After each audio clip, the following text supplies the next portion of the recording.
Olá, boa tarde. Perguntar mais uma vez, de novo, vocês conseguem ver meus slides? Sim. Ok, ótimo. Então eu vou apresentar aqui a aula de hoje e ao final a gente fala um pouquinho sobre a prova de segunda-feira, tá bom? Então a aula de hoje basicamente encerra o assunto para a prova. O assunto que vai cair na prova é limite e continuidade, tá bom? E a gente vai falar hoje sobre continuidade das funções trigonométricas. Para mostrar a continuidade da função seno e também para mostrar vários outros limites, sem precisar passar pela definição do limite, né? Porque na matemática é assim, a gente primeiro aprende o conceito exato, que às vezes é um pouco abstrato para a gente, mas tem uma definição formal que nos dá um conceito. E depois a gente vai desenvolvendo técnicas e teoremas e ferramentas para lidar com esse conceito de uma forma mais prática, certo? E uma dessas ferramentas muito úteis, uma dessas ferramentas muito útil é o que a gente chama de teorema do confronto, ou em algum lugar vocês vão ver com o nome de teorema do sanduíche também, que é esse aqui, certo? E ele permite, então, que você calcule alguns limites de forma muito mais simples do que pela definição. Uma outra ferramenta que a gente vai ver mais tarde também é o teorema de L'Hopital, que nos ensina a calcular alguns limites também, sem passar pela definição. Essas ferramentas vão ser muito importantes, mas por enquanto, até onde a gente está agora, é fundamental que a gente tenha uma boa noção dos conceitos de limite e de continuidade e entender o que as definições realmente significam, tá bom? Mas agora eu quero mostrar o limite da função seno e das outras trigonométricas, então eu vou fazer o uso desse teorema aqui, que basicamente fala uma coisa bem intuitiva da gente acreditar, né? Que se eu tenho três funções satisfazendo essa desigualdade, quer dizer, que espremem a g no meio, para cada valor de x, a g está sempre entre a f e a h, e num ponto P, tanto a f quanto a h têm o mesmo limite, L, número, então não tem jeito. A que está sendo espremida no meio, que é o recheio, né, do sanduíche, tem que ter o mesmo limite ao me aproximar do ponto P, certo? P é o número real, do qual a variável livre se aproxima, e L é o limite comum das funções laterais, as funções que fazem o papel do pão, né, no sanduíche, a F e a H.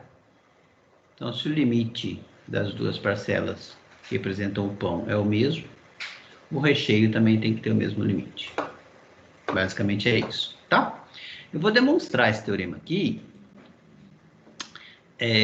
mas vocês não devem se preocupar muito com as demonstrações. Essas demonstrações que eu estou fazendo aqui, elas são sim para vocês já irem se acostumando com a linguagem matemática, com o formalismo lógico e aprender e entendendo como se faz, como são feitas as demonstrações e o rigor que a gente exige, mas a gente não pretende cobrar esse tipo de coisa na prova, tá?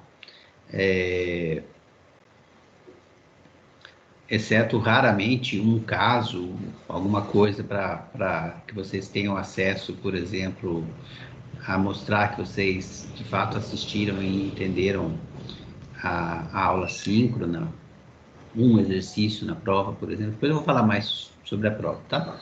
Mas é fundamental que vocês, na prova, vocês façam os exercícios numéricos que foram passados, o exercício do livro Stewart e as listas que são soltas durante as aulas síncronas. As demonstrações que aparecem, elas devem ser entendidas, e se não forem entendidas 100%, também não é motivo para se preocupar, tá bom? No futuro, a maturidade vai chegando e vocês vão conseguir entender passo a passo as demonstrações. Bom, então olha só, eu quero mostrar que o limite da g é L, certo? O limite da g quando x tende a P é L. Então, pela definição de limite, eu tenho que pegar uma sequência convergindo para P, uma sequência de números, e uma sequência que não seja uma sequência específica, tem que ser uma sequência genérica, e a única coisa que eu vou poder usar sobre essa sequência é, de fato, o fato que ela converge para P. Então, pego uma sequência numérica qualquer convergida para P, olho para a sequência das imagens, né, para o G de xn, e quero mostrar que a sequência das imagens converge para o número L. Que número L é esse? Esse número L é o limite comum da F e da H. Ok? Bom, então é isso que eu quero mostrar. E isso é o que está escrito aqui, né? Pegar uma sequência qualquer convergindo para P e tem que mostrar que a sequência das imagens pela G, que eu estou chamando a sequência das imagens de Y, N agora, que ela converge para L, tá? Seja qual for a sequência xn que converge para P. Ok? Beleza. Isso significa, de novo, usando agora a definição matemática da convergência da sequência das imagens, essa convergência aqui, significa que, dado qualquer epsilon positivo que eu pegue, certo? A distância entre G, do elemento xn, até o candidato a limite, que é L, vai ser menor do que epsilon, do que esse epsilon qualquer que você escolheu. Escolhe um e fixa. Para esse 1 existe um N0. A partir desse índice N0, certo? Para índices maiores que N0, a distância das imagens, calculadas em cima desse xn para N maior que N0, até o candidato limite, que é o L, vai ser menor do que o epsilon que você pré-estabeleceu. Se você escolher um outro epsilon menor que esse, que você escolheu inicialmente, provavelmente você vai ter que escolher um novo N0 maior e andar mais, mas mesmo assim você vai conseguir mostrar que a distância das imagens, a partir daquele novo N0, seja distante do candidato ao limite do L, menos que epsilon, esse novo epsilon que você escolheu. Cada epsilon novo que você escolher, você vai gerar um novo N0. Ou seja, esse N0 aqui, a gente pode dizer que esse N0, ele é um N0 que depende de epsilon. Opa, fiz bobagem.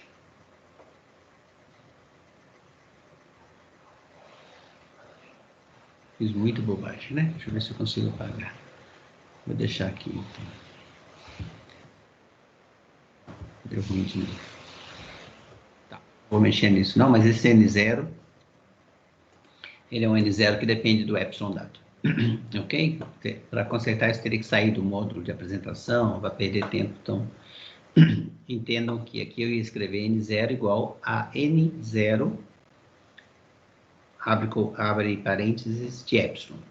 Ou seja, um N0 que é uma função de epsilon, depende de alguma forma do epsilon, tá bom?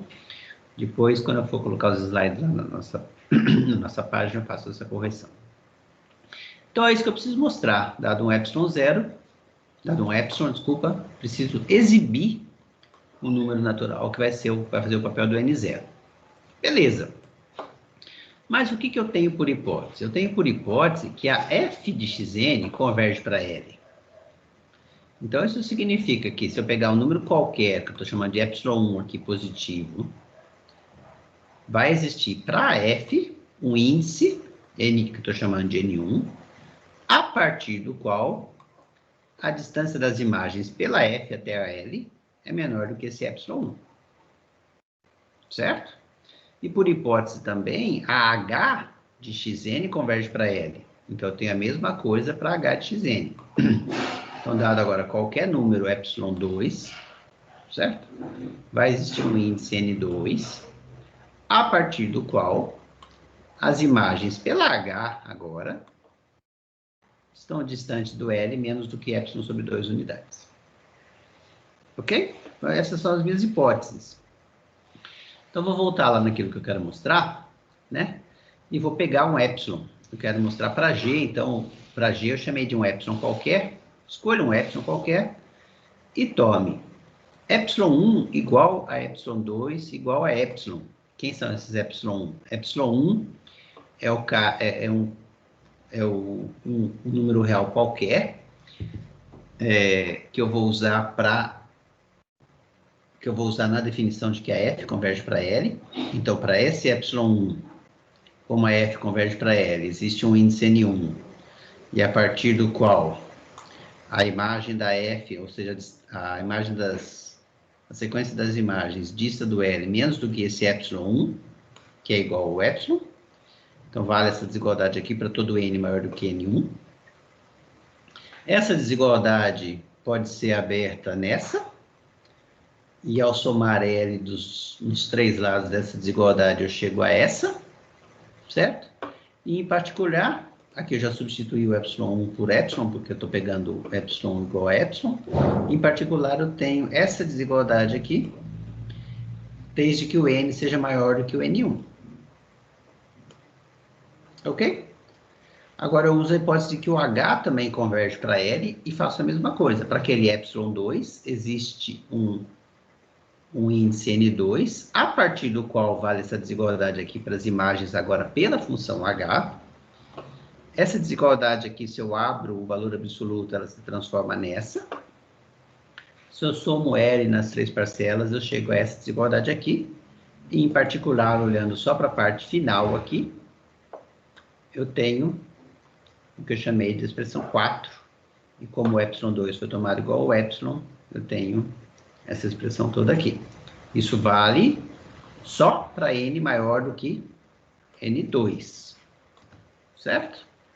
Bom, então agora eu faço o seguinte, se o lado de cá valia para N maior do que N1, e o lado de cá vale para N maior que N2, então se eu chamar de N0 o maior desses dois números, certo? O maior desses dois números, claro que para todo N maior do que N0 vale essa desigualdade, simultaneamente vale essa desigualdade. E essa desigualdade no meio valia sempre, né? Porque é a hipótese do teorema de sanduíche, certo? Que a F e a H, elas cercam a G pelos dois lados. Bom, então você tira a F e tira a H aqui no meio, olha só para a parte final, você chega a essa desigualdade. Mas aí você faz o processo inverso, né? Subtrai L dos três lados da desigualdade, você chega a isso. E isso aqui, escrito em forma de valor absoluto, é o que está escrito aqui. Então, dado um ε qualquer, você mostrou que existe um N0, número natural, a partir do qual a distância das imagens pela G, a distância das imagens até o L, certo? O módulo da diferença é menor do que o ε que você escolheu. Na verdade, não precisava desse mais aqui, né?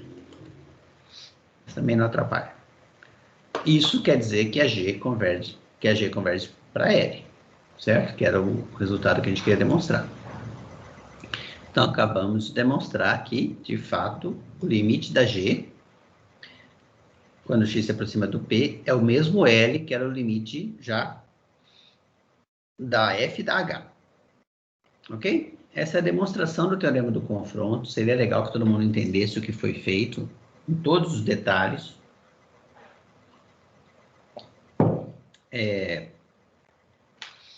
Mas não é o primordial no momento, tá bom? O que a gente vai fazer com o teorema do confronto é justamente usar esse teorema para mostrar a continuidade da função seno, certo? Então, nós vamos inicialmente assumir que seja verdadeira essa relação aqui, e principalmente para x pequeno. Para x próximo de zero pela direita e pela esquerda, a gente vai assumir, certo? Que se o x é menor em módulo do que um determinado valorzinho, rzinho, por exemplo, vale essa desigualdade aqui para todo x menor em módulo do que um certo número fixado lá. Essa relação vai ser chamada de hipótese inicial, ela não vai ser demonstrada, mas a gente visualiza ela bem aqui, ó. Aqui está o gráfico da função módulo de seno, em azul, e em laranja a função módulo de x, certo? E eu estou plotando ela aqui de menos 3 a 3 inicialmente, mas se eu der um zoom aqui, ó, se eu olhar aqui entre... Que número é esse? Menos 48 até mais 48, olha só, a função módulo está sempre acima da azul, né? Por mais que eu dê um zoom, elas parecem que elas se igualam, mas é só pela pelo grau de resolução da minha tela, mas você vê, dá para acreditar que a função seno, módulo de seno, na verdade, fica sempre por baixo da função módulo de x. A gente vai usar esse fato, tá? A gente vai usar esse fato porque eu quero mostrar essa relação aqui agora. Lembra que ali atrás eu tinha essa relação o P igual a zero, né?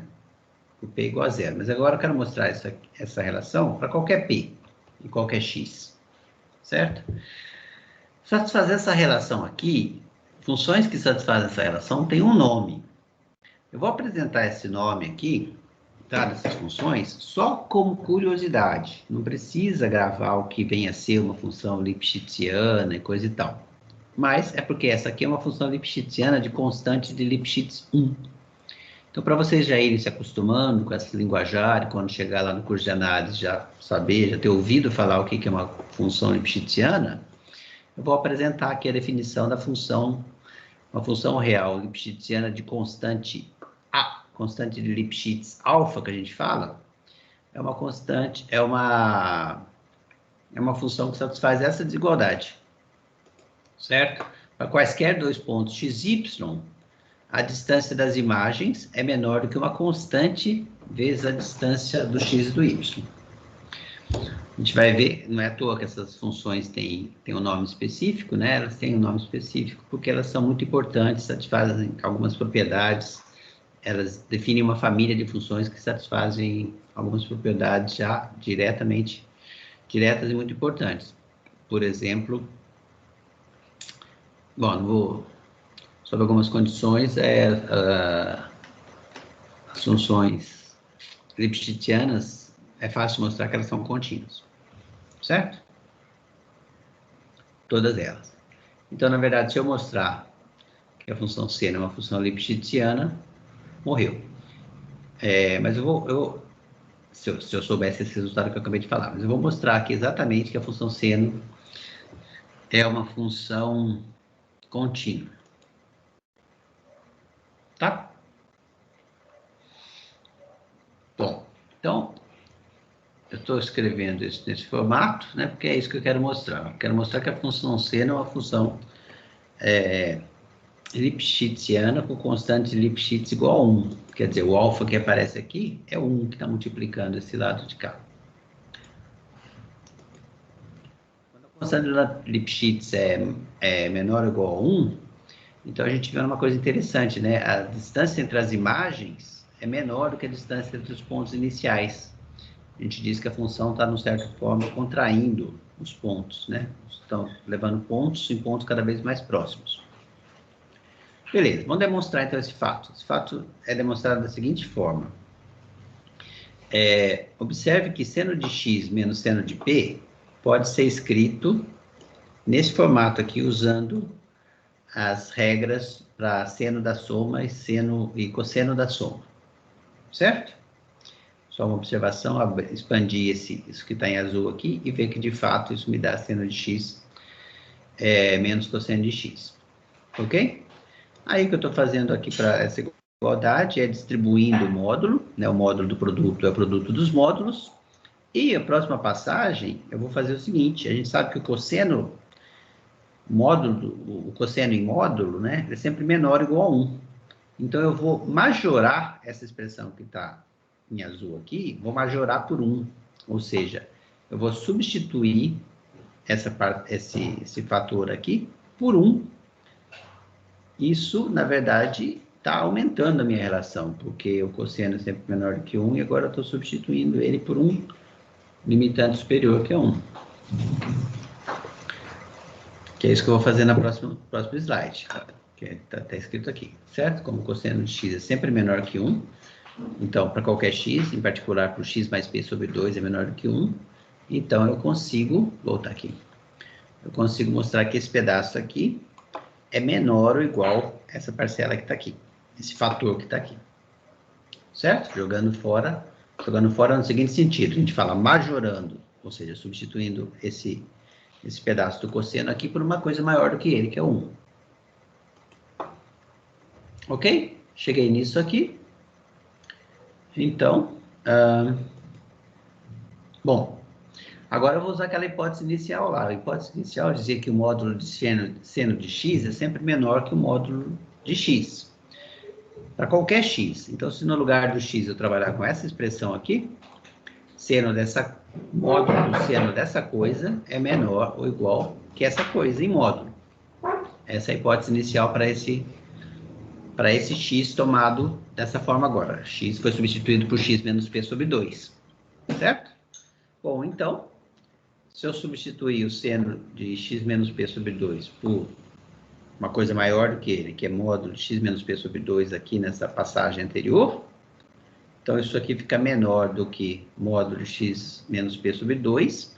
O 2 que está aqui cancela com esse 2 e a gente obtém exatamente o que a gente queria, que era essa desigualdade aqui, tá? Para qualquer x, para qualquer p. Beleza. Bom, então essa é a ferramenta que eu precisava mostrar aquela desigualdade lá e a gente vai ver, e fica aqui uma dica, né? Se em vez da seno de x eu tivesse fazendo o mesmo raciocínio com qualquer função que fosse lipschitziana com uma constante alfa, o truque que eu vou usar agora aqui para mostrar que a função seno é contínua poderia ser usada para mostrar que qualquer função lipschitziana é contínua. Eu vou fazer aqui o teorema das funções seno de x, cosseno de x, tangente de x são contínuas. Vamos mostrar a função seno. Seno de x é contínuo. Bom, do lema anterior, a gente já tem essa desigualdade aqui. Certo? Então, pronto.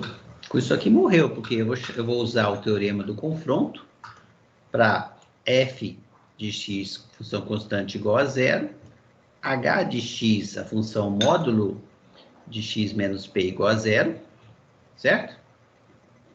E a minha g vai ser a função aqui do meio, o recheio do sanduíche. A f, o limite quando x tende a p, para qualquer p, certo? É zero, porque era constante igual a zero. A h também satisfaz a mesma propriedade, o limite dela quando x tende a p é zero, né? Fácil de ver aqui. Então, a do meio tem que ir para zero. É isso que está escrito aqui.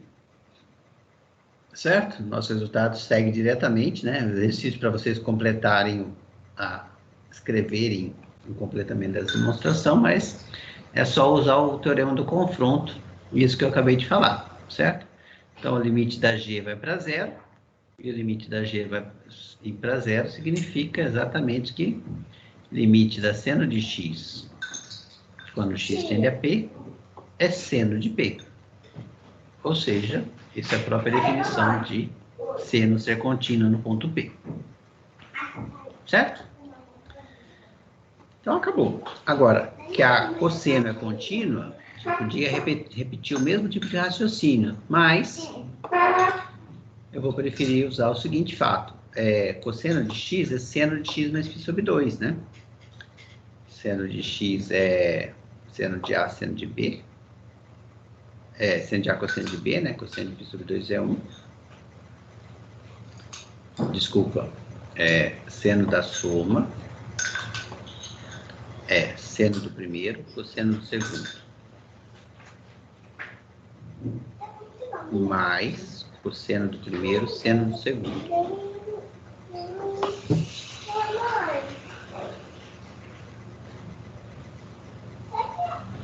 Tá certo isso aqui? O cosseno com a cosseno não mistura, o seno mistura, não é? Seno de x, cosseno de π sobre 2. Tá certo, cosseno de π sobre 2 é zero. Certo? Mais cosseno de x, seno de π sobre 2, que é 1, exatamente. Essa relação tá certa. Então, a cosseno pode ser visto como a composta da função seno com a função x mais π sobre 2.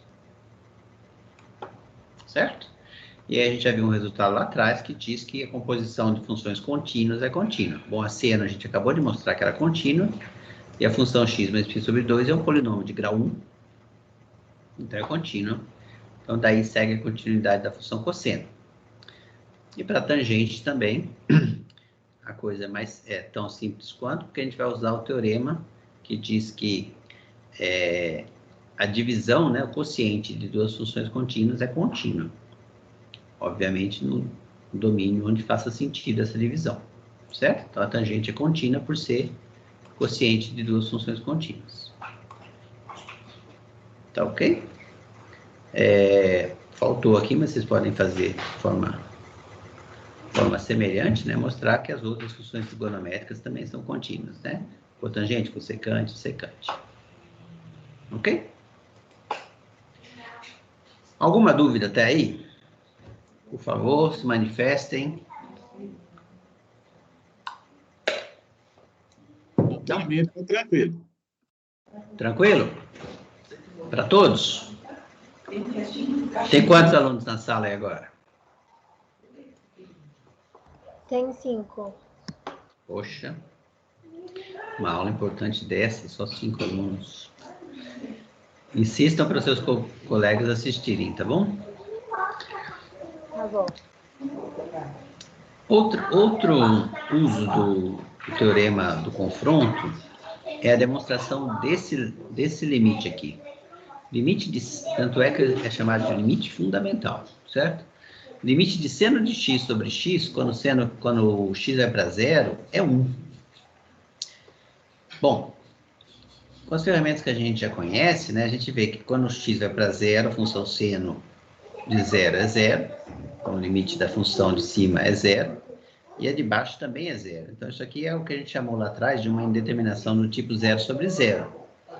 E a gente sabia lá atrás, quando a gente tinha expressões algébricas convenientes lá, a gente sabia como lidar para levantar a indeterminação, né? Sumir com a indeterminação. Mas nesse caso a gente não sabe, porque o seno de x, não existe uma fórmula específica para ele, né? Ele é definido baseado em relações trigonométricas e coisa e tal. Então, a gente não consegue, de fato, levantar essa indeterminação de forma simples. Então, a gente vai usar, e aqui, né, queria chamar a atenção da importância do teorema do confronto, certo? Na prova, vou pedir para vocês calcularem alguns limites, né? E alguns limites alguns limites vocês já andaram brincando e sabem como eliminar a indeterminação, mas outros limites não dá para usar aqueles truques. Então, um novo truque, uma nova ferramenta que a gente está vendo para calcular alguns limites é o teorema do confronto. Então, esse exemplo aqui é justamente para mostrar isso. Eu quero mostrar, esse limite aqui vai ser muito importante para a gente daqui a pouco, tá? Então, além de ser um exemplo da aplicação do teorema do confronto, é um limite importante para a gente. Ok? Então, vamos ver como é que a gente faz. Bom, eu vou usar aqui, essa figura foi tirada também do livro do professor Guidorizi, por isso estou fazendo a devida citação aqui, certo? Mas é o que eu acabei de falar, o seno é definido a partir de relações trigonométricas. Então, olha só, eu determinei um certo ângulo aqui, né? Esse raciocínio que eu vou fazer, ele é fácil de se convencer que ele vale para ângulos pequenos, para ângulos próximos de zero. E é o que me basta, porque eu quero calcular o limite quando o x se aproxima do zero, né? Então, eu quero ângulos pequenos. Olha só, a altura desse segmento de reta que vai de M até P é justamente o seno do ângulo, certo? Está numa circunferência de raio unitário. E aqui tem uma coisa importante. Aquele limite lá, esse limite aqui, só vale 1 se o x for medido em radianos. Tá? Se o x for medido em radianos. Por quê? Olha só. Se o x é medido em radianos, esse ponto A aqui, o arco que vai de A até P, o comprimento desse arco é justamente o valor de x medido em radianos, certo? Já que a gente está em cima de uma circunferência de raio 1, e o ângulo medido em radianos nos diz isso.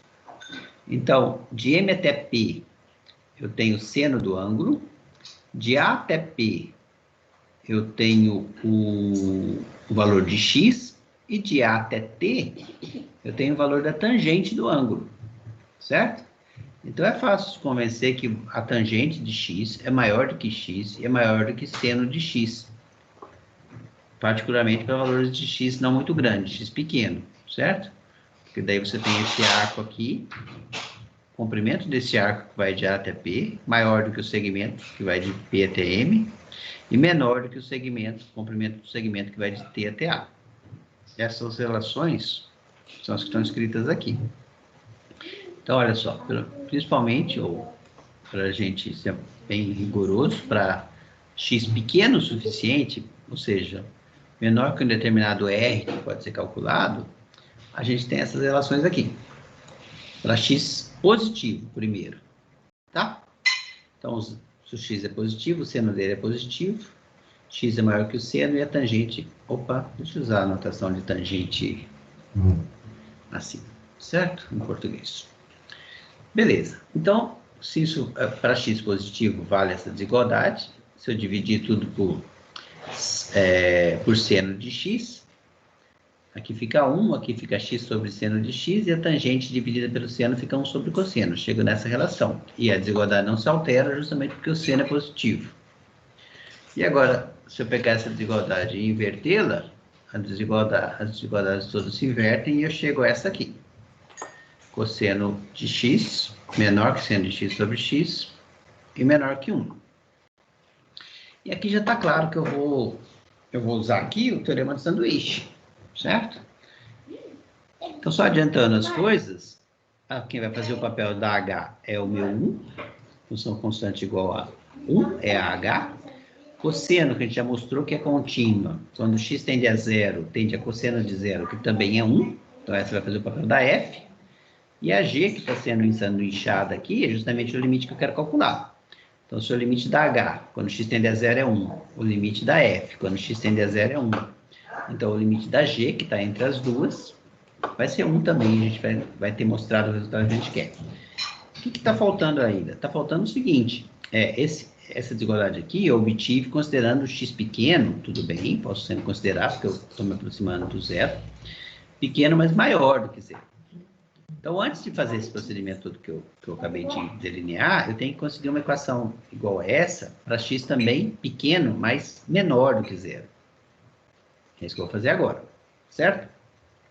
Então, é o seguinte, ó, se eu tiver o x entre 0 e r, e agora pegar um x pequeno, né, entre menos r e 0, certo? Bom, se esse x é agora negativo entre menos r e 0, então o negativo desse x satisfaz a propriedade do slide anterior. Menos x é agora positivo e é menor do que r.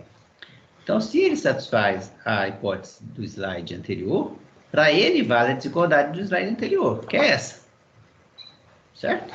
Onde eu só substituí x por menos x, porque agora é o menos x que está entre 0 e r. Bom, mas a gente sabe que o cosseno é uma função par. Então, o cosseno de menos x é cosseno de x. E o seno é uma função ímpar. Então, seno de menos x é menos seno de x. E o menos cancela com o de baixo aqui. E essa aqui, na verdade, eu tenho até a igualdade, né? Tem a igualdade dessas coisas aqui. Só que aqui eu já tinha isso menor do que 1. Então, disso tudo, eu chego à mesma desigualdade da página anterior, só que agora para um x negativo, tá? E tudo aquilo que eu falei para a página anterior, que era para x positivo, pequeno, serve também para x negativo, pequeno, e aí eu uso o teorema do sanduíche aqui, como eu tinha mencionado na página anterior, e de onde eu concluo que seno de x sobre x, quando x tende a 0, o limite disso é 1, que é o que a gente queria mostrar. Certo? Beleza. Então, agora, para finalizar, eu passei lá algumas aulas, na aula de hoje lá do Moodle, eu citei, passei o link de algumas aulas do professor Renan, onde ele fala do teorema do confronto, e numa dessas aulas, ele faz o cálculo desse limite aqui, ó. Não é quando o x tende... Não é quando o x tende a 0, mas quando o x tende a infinito, tá? Embora a gente não tenha falado exatamente o que é esse conceito ainda, ao fazer essa demonstração lá na aula, o professor Renan, ele não faz essa passagem, quer dizer, ele fala exatamente o ponto onde se deve usar o teorema do confronto, mas ele deixa alguns detalhes como exercício, tá? Então, eu queria que vocês fechassem essa aula dele, completando os exercícios que ele deixou. Ok? Além disso, eu separei mais alguns exercícios aqui para vocês fazerem, e todos eles, também são do livro do professor Luiz, todos eles usando o limite fundamental que a gente acabou de ver, ou talvez alguns deles usem, além do limite fundamental, o teorema do confronto, tá? Estou deixando todos esses exercícios aqui para vocês fazerem, tá? Principalmente os últimos 4 vão ser importantes no cálculo das derivadas daqui a pouco. E um outro exercício que eu queria deixar, que eu não coloquei aqui, deixa eu ver se eu coloquei. Não coloquei aqui, mas vou colocar. É o seguinte, deixa eu até liberar aqui um pouquinho. Deixa eu colocar como uma nova, exercício 5.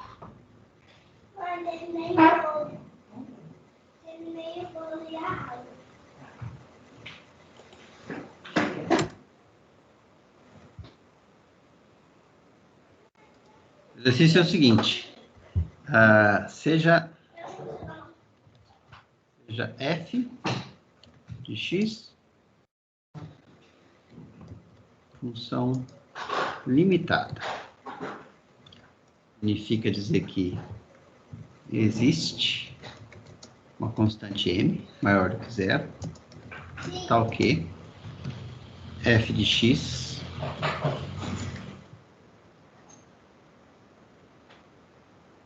menor do que n, isso vale para todo x real.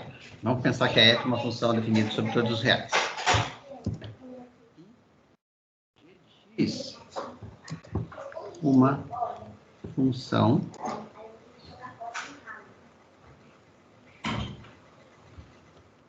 ok.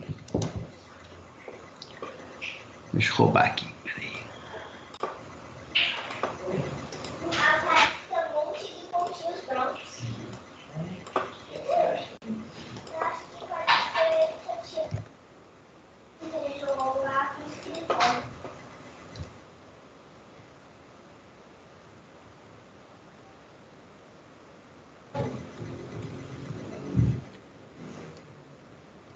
G de x é uma função que, quando x tende a p, essa função tende a zero. O exercício é o seguinte, então, o limite do produto da f de x pela g de x, esse limite também é zero.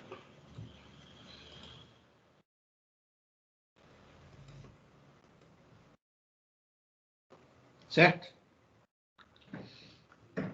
Isso é uma aplicação também do teorema do confronto. Alguém, podia achar que isso é uma obviedade, né? Porque se eu tenho o limite do produto, a gente já sabe que o limite do produto é o produto dos limites. Então, se o limite do produto é o produto dos limites e o limite da g é zero, o problema estaria resolvido. Mas aí tem um engano, e eu vou deixar para vocês pensarem em algumas funções f e g, onde uma delas vai para zero num ponto, mas o produto não vai para zero, quando ela é multiplicada por uma outra. E a dica, é que essa outra não pode ser limitada, porque se ela for limitada, o teorema que a gente vai, o exercício que vocês vão mostrar agora, quer dizer, vocês vão mostrar alguma hora, diz que se uma for limitada e a outra for para zero, o produto dá zero. Mas então vocês podem perguntar, mas então tem uma coisa errada, porque o limite do produto não é o produto dos limites? E aqui tem uma coisa importante. O limite do produto de duas funções é o produto dos limites se cada um desses limites existir. Existir como número real. Então, se a G tem limite, a G tem limite, pela hipótese aqui, ela vale 0. Mas se a F não for limitada, não tiver limite como número real, eu não posso usar esse argumento de que o limite da F vezes G é o limite da F vezes o limite da G, simplesmente porque o limite da F não existe. Não posso usar esse resultado. Tá bom?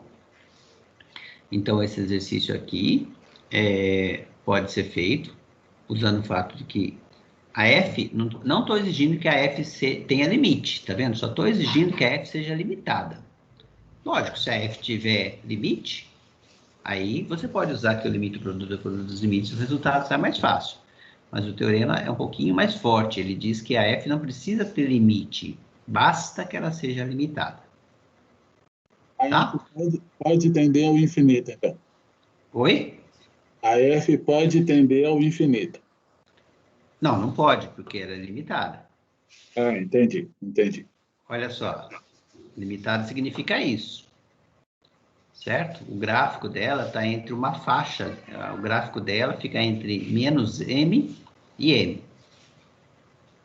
certo? Ela não pode ir para o infinito, exatamente, mas ela não precisa ter um limite, ela pode ficar oscilando, igual a função seno. A função seno, ela não tem limite quando x tende ao infinito, por exemplo, né? Quando x cresce limitadamente, a função seno não se aproxima de nenhum número, ela fica oscilando entre menos 1 e 1. Só uma dúvida, quando eu falo que a função ela é limitada, eu já estou querendo dizer que ela também é contínua? Não, Não necessariamente, né? esse resultado aqui não tem nada a ver com continuidade, certo? É um resultado de limite, você está vendo que nem da G existe continuidade. Mas então f, no caso, pode não ser contínuo. Pode não ser contínuo. A única coisa que eu penso da F é que ela seja limitada. E ser limitada é isso que está em azul aí na tela. Só isso. Tá ok? Ok. Essa demonstração também está no livro do professor Guidoriz. Bom, vocês acham em quase qualquer livro de cálculo 1. Então é isso. E com isso aqui é o que eu queria falar sobre a aula de hoje, em termos de teoria. E o assunto da prova cai até aqui, certo? Então agora eu vou falar um pouco. Alguém tem alguma pergunta sobre sobre a aula em si, sobre as contas que eu fiz, as demonstrações e os exercícios que eu deixei? Se ninguém tiver nenhuma dúvida sobre isso, aí eu vou falar um pouquinho sobre a prova e vocês tiram alguma dúvida também que queiram.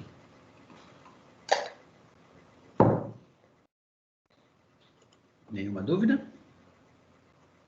A hora é agora, hein?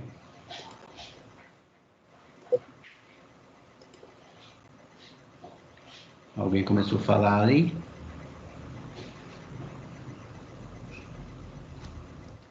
Eu disse que, por mim, estava tranquilo.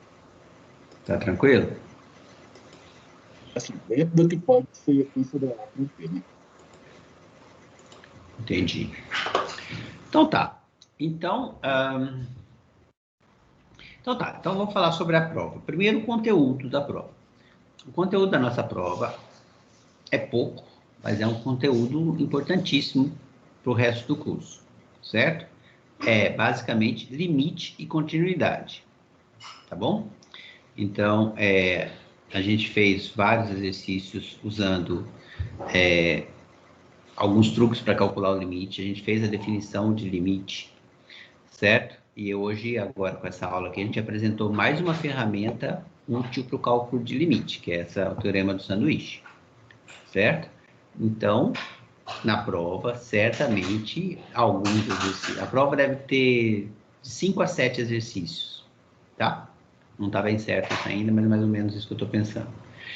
E, certamente, exercícios para cálculo de limite vão estar lá, é isso? Provavelmente, não é o foco do curso exigir que vocês façam o cálculo do limite via definição. Então, embora seja importante entender a definição para as coisas que vão vir, Para a prova, a gente vai focar em que vocês saibam, de fato, colocar a mão na massa e usar as ferramentas que a gente tem para calcular o limite. E a mesma coisa vale para a continuidade de uma função, verificar se uma função é contínua em um determinado ponto, sempre que possível, certo? Usando as ferramentas que a gente já tem, tá? Pode ser que eu coloque, a maioria das questões também vão ser questões de múltipla escolha, e exatamente disso que estou falando, de conta. Pode ser que eu coloque uma, duas questões um pouco mais teóricas, certo? E daí, numa dessas questões, uma das questões, na 7, pode ser que eu peça para você demonstrar alguma coisa usando a definição, por exemplo. Algum conceito, tá? Mas isso, se acontecer, vai ser uma, duas questões em 7. E essa questão vai ser justamente para poder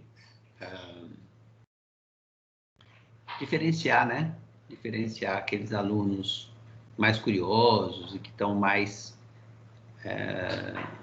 entendendo melhor o conceito, estão mais maduros, estão fazendo mais exercícios, porque essa maturidade desses conceitos só aparece com exercício. Quanto mais exercício a gente fizer, e nesses casos, entender, assistir às aulas que eu estou dando, as aulas do YouTube que eu cito também, e outras, as que vocês quiserem, e entender um pouco mais a fundo esses conceitos.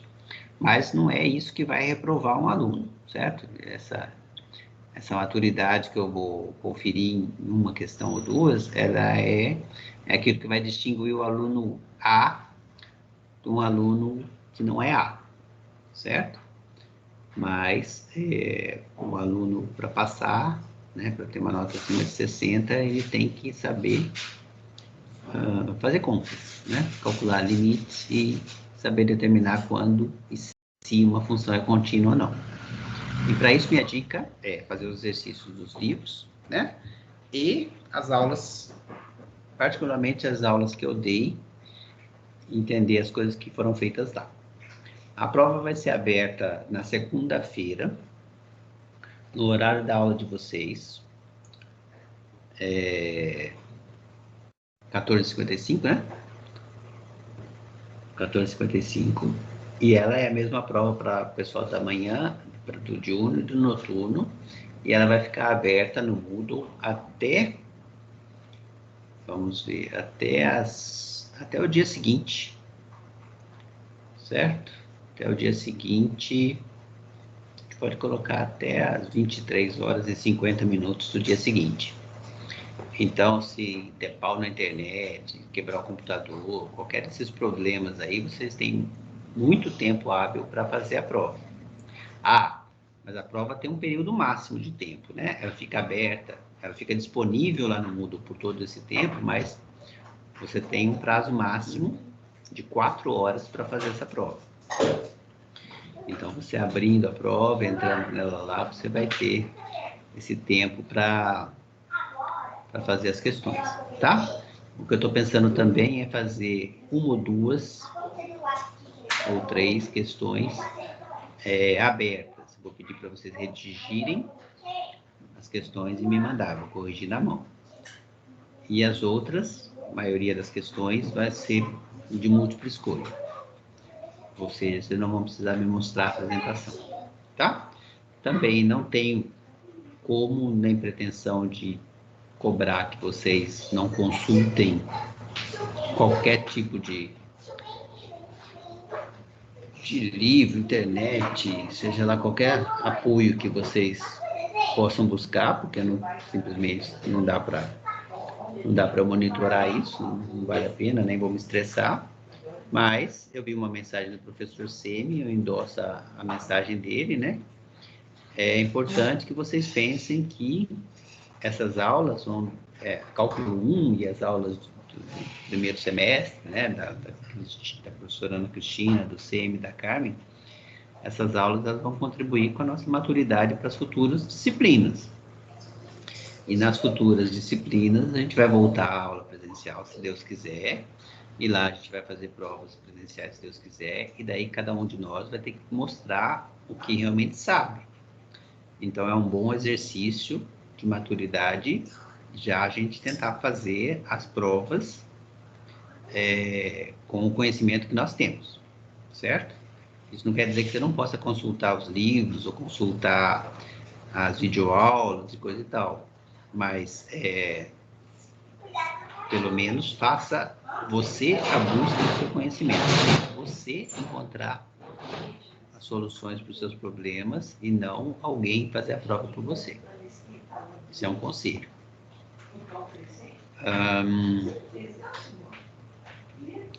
Não lembro de mais nada sobre a prova, então talvez eu vou abrir para vocês, se vocês tiverem alguma dúvida, alguma questão, talvez fique mais fácil vocês perguntarem, e aí eu respondo o que for, o que der para ser respondido, né? Alguém quer perguntar alguma coisa?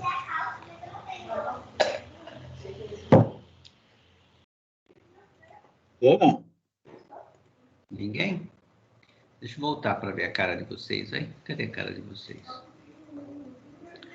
Bota a carinha aí, gente. Maria, Israel, Anne, Nicole. Nicole não. Tem um NP. Ixi, não consigo. Não aparece os nomes de quem está aqui embaixo. Natália, agora apareceu. E esse moço aqui? Matheus. E esse moço aqui, Guilherme.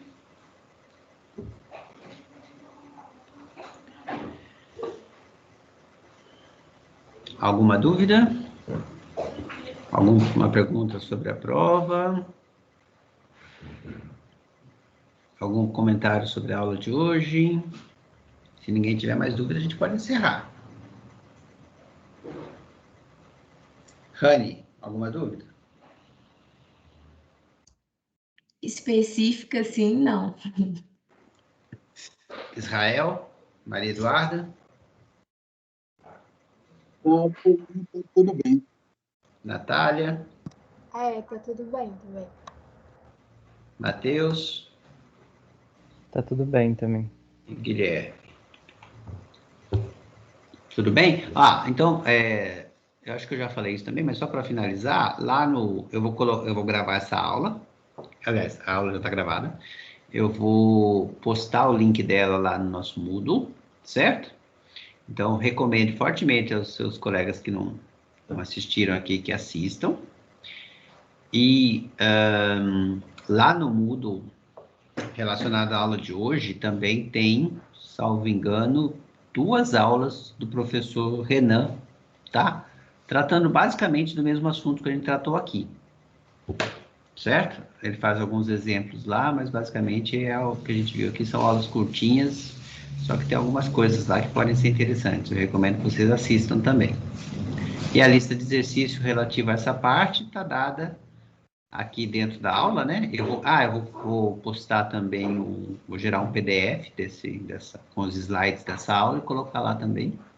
Então, vai ficar disponibilizado os exercícios, certo? E da aula de quarta-feira também, dentro do roteiro, né? Eu tirei uma foto de umas listas de exercícios do livro do professor Guidorizi, e também são alguns exercícios interessantes lá que usam aqueles teoremas, né? São as coisas um pouquinho mais teóricas, e para o curso de matemática, cálculo de matemática, a gente tem que dar jeito de tratar algum daqueles pontos lá, entender o que está sendo pedido, teorema de Bolzano, teorema do valor intermediário, não é isso? Tinha outro teorema com o nome lá, teorema de Weierstrass, salvo engano. E tem uma lista de exercícios sobre esses teoremas. Então é isso. Então, vou encerrar a gravação, se ninguém tem mais nada a dizer. Bom final de semana a todos, bom trabalho. Vou encerrar a gravação agora. Obrigada, Marcelo.